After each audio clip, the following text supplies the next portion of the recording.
Ladies and gentlemen, what's going on? Welcome to episode 101 of the Dan Giesling podcast. Super excited to be here today. Thank you guys for tuning in, whether you're tuning in from Leeds, I'm thinking of Gary, Indiana, Skokie, Illinois, Moxie, Kansas, or Coeur d'Alene, Idaho. Hope you guys are enjoying the podcast. If this is your first time listening, this is the podcast where I'll bring on people to interview, but a lot of it is a lot of documentation in terms of things that are I'm going through that are good, that are working, things that I've tried that don't work, and hopefully you can kind of just come along for the ride and take something from it, whether you laugh at what we're doing or you learn from it, or you're like, man, it's like it happens to everyone. So today's a special episode 101. We're gonna hit some Q&A live, well, not live, but it's live now, from Twitter and Instagram. So I'm going to go through and answer as many as humanly possible. So we're going to jump right into the Q&A. This is from Daxos on Twitter. It says, let's say, this is the first question. Let's say your kids each a pretty mature range, or late teens, early 20s. They come to you and say, Dad, I want to stream online as my full-time job, just like you. Knowing how difficult it is to be a full-time streamer supporting a family, do I support them? 100%. For me, my take, and this is not a parenting podcast, but my take is, whatever they are into, whether it's something I'm into or not, I'm going to support it. Whether they want to become a professional chess player, or, if they want to develop a, plumbing company, whatever they want to do, I'm all in for them. Whatever I can do to help them in terms of support, saying they can go get it, that's for sure. But in terms of specifically for streaming, what I would tell them though is be like, look, it's going to be a long journey. And I would strongly advise you not to just jump into it full time. Take all your free time you have. Stop. Don't watch, whatever reality TV you watch. Just put all your free time into developing, what you want to do full time, and get a job that pays for everything else. And then keep your overhead low. I said, if you want to do it, that's what I would do. Now, am I going to stop them from going full time and, risking it all? No. But you're gonna get to a point where, unless it works out, you're gonna be at a point where, like, hey, I don't have any monies, and you got to figure it out. But that would be my advice: is cut your overhead, get a job that requires the least amount of time but pays the most to cover your bills, and then take all that other time, your free time, and put it into streaming or developing that. Not just streaming either, and this is not the podcast, or this is not the question to get into, but like, just because you have 8 hours doesn't mean you should stream for 8 hours. It means you should spend 8 hours thinking about, okay, how can I best stream? What about distribution? What am I doing, socially, online, content wise? So it's not just stream for 8 hours. It's be smart with those 8 hours and lever the heck out of it to get the most bang for your buck. Next question. This is from Ross G. Andrew on Twitter. It says, how do you handle negativity that comes your way, especially with stuff going on in Big Brother? How do I keep it from affecting my personal life? For me, I could take it, right? It's not for me, like, I get it. People are, they're passionate, but at the same time, I don't really listen to it. It's the first time ever really in Twitter history I've had to mute people, and like, if I see something, just mute it, but outside of that, how do I not let it enter in? I don't listen. And I tweeted out a video from Gary V. He said, I've been into his content for like 6-7 years. And basically I take it from a point of empathy, right? Like, if someone has some random Twitter avatar and they spent this time to like write you this hate message, it's like, man, their life is probably not that fun, and it's, sad. And so I look at it like that, as, empathetic, as opposed to like, I don't have any hate towards that person. I'm like, man, like, for me to do that, like, you probably got to be in a really tough spot. So I don't, so I don't let it affect me, and also kind of look at it empathetically. Next question is Metal Q, one of the moderinos on Twitch, by the way, says, favorite YouTube series to record right now? I'm just in love with Spelunky, man. It's just fun content. It's challenging. And I think where I got a little stagnant is I didn't really have a challenge, right? Like, we'd done everything there was to do in the game. We had got every achievement. So there's nothing left to do. And I feel like that's when the series started to die out. My passion for it didn't, but like the viewership. And so, we got like less than a month to go in the series before Spelunky 2 comes out. So I'm I've been really looking at it from a challenge standpoint. We got a new speed run challenge because I didn't know it kept track of that. But right now, to answer your question, Spelunky every day at 8 a.m. Eastern on youtube.com/DanGheesling. It's a really, really fun game. This is from Dylan RL on Twitch. Says some YouTubers and Twitch streamers have said they feel anxious when they spend time not working since the job doesn't have set hours and they feel like time spent not working is wasted. Have you ever dealt with this feeling and how do you manage? Yeah, of course, all the time. Like, when you work for yourself, it could be on Twitch or YouTube or in anything. Like, you're the CEO. If things are going well, it's because of you. And if things are going bad, it's because of you. So you really, like, and sometimes, like, you feel a little more pressure than other times to, like, make sure everything's going really well and that you're taking care of everything. But I think for me, it probably hits the most when I don't know, like I've most recently learned that I'm way better on Twitch and YouTube having taken like some daily time off. So not just working, 18 hours a day, but when I like literally take time to, just relax and like, be around the family or work on a hobby or read or do something. Like I'm just more ready to go the next day. So it takes a while because, I'm sure there's a lot of people out there that like me that are just so driven and just like, gotta go, keep going. But that's really been big for me. And the other thing I'd recommend is like listen to yourself, right? So if you feel like you squeezed in some extra work, you're like, yeah, like I've relaxed well, let me do some work. And on the flip side, if you're like, hey, it's time to take some time off, do it, but it's never, to me, it's like nothing's ever set in stone.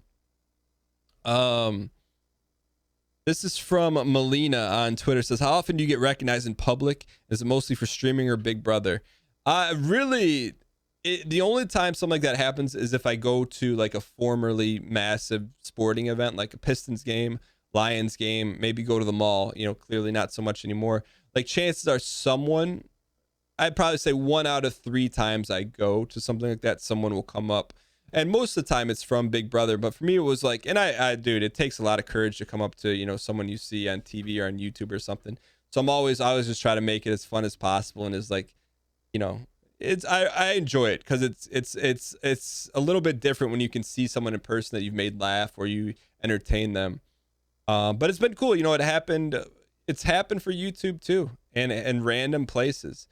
But it's cool, and to me, it's one of the super really like enjoyable things. There's a lot of enjoyable things, but it's just cool to be able to see someone that you've maybe entertained, and so I'm always super flattered and take it pretty serious in the fact that like I just try to make that interaction as memorable and positive as possible, regardless of what I have going on. Even if I'm running around, like I'll be like, hey, look, like it took courage to come up to me and say something. So yeah. So hopefully that answers your question. Next question is from Alex Nelson on Twitter. It says, how has moving your stream setup to an office space impacted how you stream, record, work in general compared to having a streaming space in your home? Did you face any issues in the transition you didn't expect? For me, it was really, really positive. For me, it's like a separation of work and home. And I still have a setup in my basement, but I don't really like working from it anymore. And I don't feel that content is as good when I work from there. It's more of just like, I can do it sometimes. Like, so for example, now when I get up really early, it gives me the opportunity to work from home, but then I can get up when the kids get up and do all that. So like, it's not the ideal situation because it's just not as quality and the setup isn't, but it works. And I never stress on the technology side. It's just, did you make the content or not? But in terms of moving, anything that I expected, I think at first, because I'm in an office and then like a subdivided office, like there's walls and stuff in it. But sometimes like at first you're like, hey, I'm going to be yelling and stuff and people are walking by or by the window. And so the first time you're in a new space, you're like, I don't want to put anyone out or, make the suite mates or the other people in the office building be like, all right, great. Like I don't want to affect their work. But it took like a day or two to get over that because it's pretty soundproof. Next question is from Chris Ian Welch on Twitter. It says, how do you define a friendship in the realm of business? Is there a difference between the friends you make online versus the ones you work outside of work? Yeah, I mean, for me, like when you work with someone for so long, like I'll clearly take, my closest online relationship is Ryan Geary. Like I met him online and, we met in person a bunch of times and hung out in person. But just, I think for me, like, I don't look at it as like a business relationship, because it's like I don't know. To me, I look at it, friends in the business that are going through the same stuff. It's super helpful to be able to discuss that, um, and have that. But I don't look at it as like it's a transaction or anything like that at all. And I think that's why it's worked, is that anyone that I've ever done content with, or connected with online, it's never like, oh, like, we'll make great content. It's just like, oh, I either like their stuff, or I like their take on something, or they popped in the Twitch stream, or they're part of the community. So it's all like naturally organic. But what I've found is that, like, I've really come to cherish the people and friends I've met online that I would consider like friends, because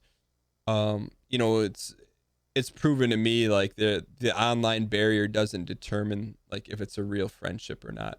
Versus, it's different, like proximity wise, like friends you have in the area, whether family or friends, like you can do different stuff with, of course. But I don't really delineate. Sometimes I look at like the people that I hang out with online, I have like way more in common with than my friends in person, but I don't look at them any differently, or vice versa. So I hope that helps. And this question is from, hold on, this one is from Baron Von Ben on Twitter. Says, do you think streaming is more fun than being on Big Brother? Either time, 100%. Big Brother is 24-hour a day work, and I'm like mentally like using my brain, and I'm not in control. Like, and when I say that, I mean like I am not in control whether or not it's work. Like, it's work.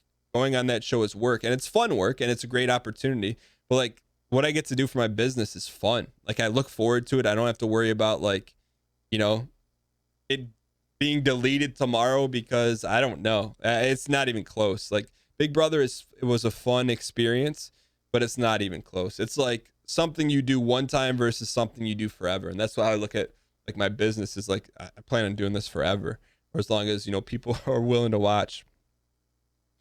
This next question is Usko Mako, community member, but also on Twitter, says, when making life decisions, you usually go by what's most logical, what your gut tells you, or doing something maybe that isn't smart, but will know you make you happy overall. I think 95% of the time I listen to my gut. And then if I'm like, my gut is like 50-50, then I'll ask one or two people I really, really trust. But most of the time, like, my first instinct or gut is the right one. And so, for example, like, I'll give you one just business wise. There's this really, really like lucrative sponsored deal I could do on Twitch, and it's like insanely lucrative. But it would be a terrible fit for the community, a terrible fit for the show, and it would not be something I would ever play. And so, irregardless of the fact I would make a ton of money from it, and really, I mean, it's just, to me, I'm like, I don't feel good about it. Like, it wouldn't be something I feel good about exposing to the community, regardless of how much, money it paid. And, and it's different now, like with the deals that come in, it's very different than, when I was with the agency. So it's not like, oh yeah, it's easy to turn down that when you got another one in the hopper. No, it's like, all right, you turn this down, and you just kind of wait and see for the next deal. But I think that's, one of the great things about being able to do this on Twitch is that, like, that to me, that's all like bonus, right? When I can do that, it's amazing, and it helps grow everything, and sustainability and security. But because of the structure on Twitch, I don't necessarily have to do that. Would it be nice to do that? Yeah, but I don't know. But that's something where I relied on my gut, and I'm like, I went back and forth, and I'm like, I could do it, but it just didn't feel right. So I haven't done it. But that's an example of it. This is from Sir Coolio on Twitter. Says, how do you deal with being part of two very different online communities, Big Brother and your own? Do you ever draw the line discussing Big Brother in stream? Yeah, I've like, and that's my thing, and this is no disrespect at all. Like, I really loved all my time on Big Brother, and it was such a really positive experience, like a lifelong dream I got to do twice. But it's not my life's work or passion. Like, I don't want to. And there's people out there that do a great job of it, like talking about Big Brother all the time, because they're really passionate about it. And for me, that's not it. Like, I love playing, and I like, I like commenting when I watch, when I watch a little bit on Twitter, but that's it. I have no like aspirations to talk about it like every single day of my life, because number one, a lot of the times like it's already been talked about. I did a really in-depth podcast about the full Big Brother experience on Taryn Armstrong's podcast, so you should check that out, called the Taryn Armstrong Show, if you really want to listen to like what the full experience was like. But outside of that, I just don't have a heck of a lot more passion to add, right? Like, I love watching the show when I can and like giving commentary on what's going on in the show, but in terms of like, to me, it's not something that I want to do. And so I worked really, really hard to, just like anyone else, to grow a Twitch community. And it's a Twitch community. It's a community about gaming and making clean, positive entertainment and having a positive community. And so when someone comes in to Twitch for the first time and wants to ask about Big Brother, I'm like, yeah, cool, I'll answer a question, depending on what it is. And then be like, hey, look, thanks for coming in. If you want to check it out, enjoy the community, cool. But it's just not the forum where I talk about Big Brother. Twitter is really the only place. But at first it wasn't easy, because it was like, you're known as one thing online. Oh, you're the guy in Big Brother. But ultimately, you ultimately determine what you're known for, what you want to do. Just got to stay after it. It took me, probably took 6 years for it really to sink in that it's like, oh, hey, look, he's doing something other than being on Big Brother.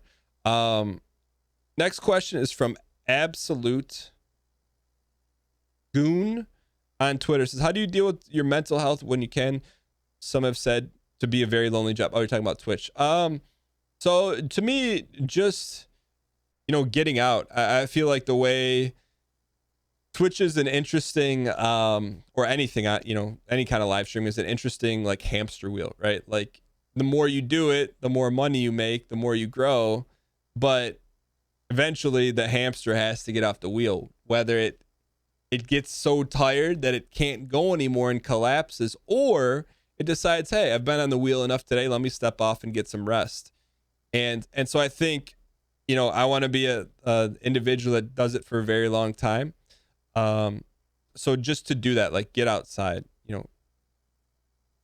meet with friends and family, have other hobbies outside of video games, read, work out, cook dinner, grow a plant, like anything you can do that removes yourself from that work environment, I think the better it is for your longevity. So that's the kind of stuff that I do. All right. And then last question. This is from Chloe on Twitter. It says, what decided to make you want to be a teacher? So I used to be a teacher, but what I thought, I really just enjoyed like being around kids and teaching. And then it got to a point for me where I've always been very driven by performance. So meaning like the better I do, the better you can kind of climb up the ladder. And I felt like in teaching, it didn't matter. And I think it just is what it is. Like, I could be the best teacher in the world, but you don't go up anymore, right? Like, oh, you can be a principal. I don't want to be a principal. So I don't know. I'm really just, to me, I'm always like pushing to do more. And I felt like I got to a point where I'm like, okay, hey, look, I really enjoyed my time teaching. And it was just time. I just knew it was time for me to do something else. All right. So I'm going to hit some Instagram questions here. And let's see what we got here. This one is from Melanie XO on Instagram. It says, what's something you wanted to try on Twitch and YouTube but have never gotten around to? I think for me, just playing some of like the classics that I missed, something like Super Metroid, something like Super Mario RPG. Like, but I also know those will, are not going to do as well on Twitch, so I don't do them, and I think maybe like sprinkling them in like one a year or something like that would be fun. But really just games that I missed playing, like a game that I just never experienced, I think could be fun to do at some point. This next question is from B Willie 29. Said, is playing video games something you've always enjoyed or something that you transitioned to? No, my earliest memories, I was fortunate. I grew up in a house with a Nintendo. I think I was 2.5 when we got one.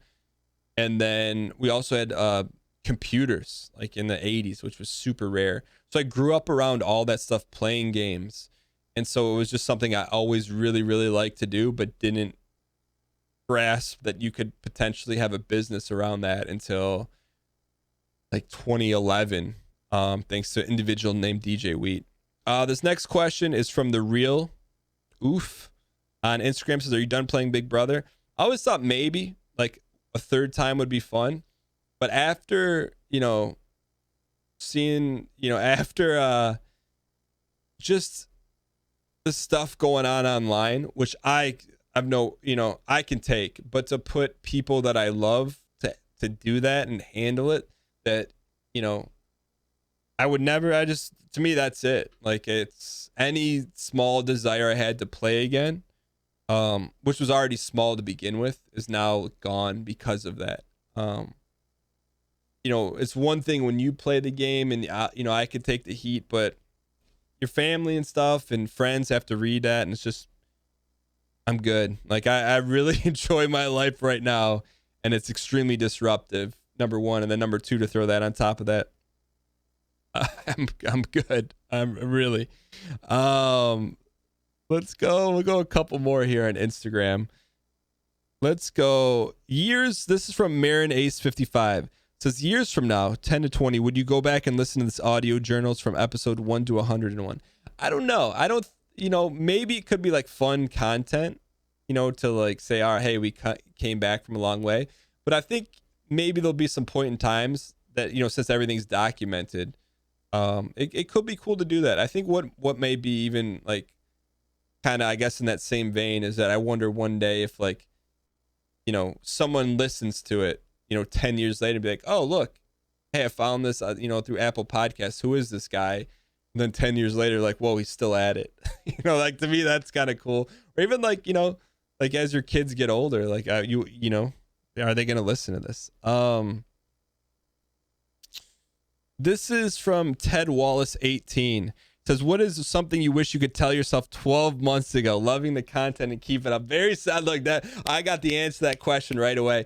Buy way more basketball cards. Buy way, like, just like, I'm into basketball trading cards as a hobby. Like, I like the game of like opening cards. I like buying some and speculating and see if the value goes up and selling them. And so I've been buying them really thanks to the stream since the past 2 or 3 years. And they've just exploded, like just absolutely like exploded 16, 15, 20x. Point now where it's like you're almost getting priced out of the hobby. But I like it. It's like, I don't take it too seriously. I really enjoy it. It's like, and I don't want to turn the hobby into like a business. I just like messing around and buying players that are like, hey, like I know I'm going to hang on to this Shaq rookie card for 10 years. Cool. Or, hey, I'm going to buy like a bunch of this player who I think, who's not good right now or doesn't get a lot of love. And maybe a year from now they explode and I sell them all. I just like the game of buying and selling those. It's almost like stocks, except you're kind of using some of your intel about the NBA and what you know about players or whatever. So that's what I would have done. And I would have bought a heck of a lot more Devin Booker PSA 10 Prism rookie cards for sure. Next question is Just Connor Nelson. Best way to grow a podcast? That's a great question. That's not something I have a really good answer for.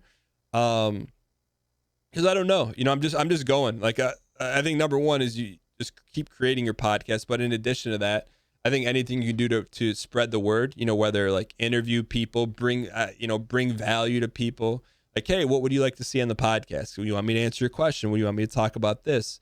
So just have an idea of where you're going and then listen and ask the people that listen to you what they want more of, because chances are if someone wants more of it, then other people want more of it. Fruscanti on Instagram says, how does the friendship between you and Ryan grow to the thing you have today? That's a good question. Because you're not asking. So he's talking about Northern. You're not asking how we met. You're asking how did it grow.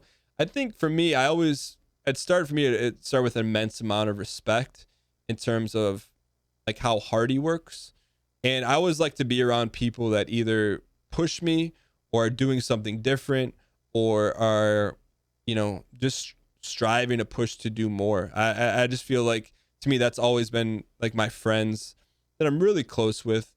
are people that are like doing stuff, and it doesn't have to be in the same realm as me. It could be, you know, anything, but just people that are, you know, pushing themselves, because it's just inspirational to be around those people and like, oh, this person's doing this. Like, that's great. How did you get to that point? I just like, you know, could be someone who's a concert pianist, whatever. Just, I like people that are actively doing and building things. And I felt like that's something that I, you know, immediately recognized in Ryan. He just had a tireless work ethic, and, you know, we just started to have a lot in common. So I think that, to me, that's one of the things that I think, that definitely, I think, made me like, I don't want to say interested in being friends with him. I don't know what the word is. Just kind of natural too. Like when we play games and stuff together, it's funny, it's fun. It's not like work. You know, sometimes like I've done stuff with people and it's just not there, and that's okay. Like, it's just not, the chemistry isn't there, and it's not because I don't like the person or they don't like me. It's just, you just kind of vibe with different people, and there's people that I'm friends with that I don't do content with and probably never would.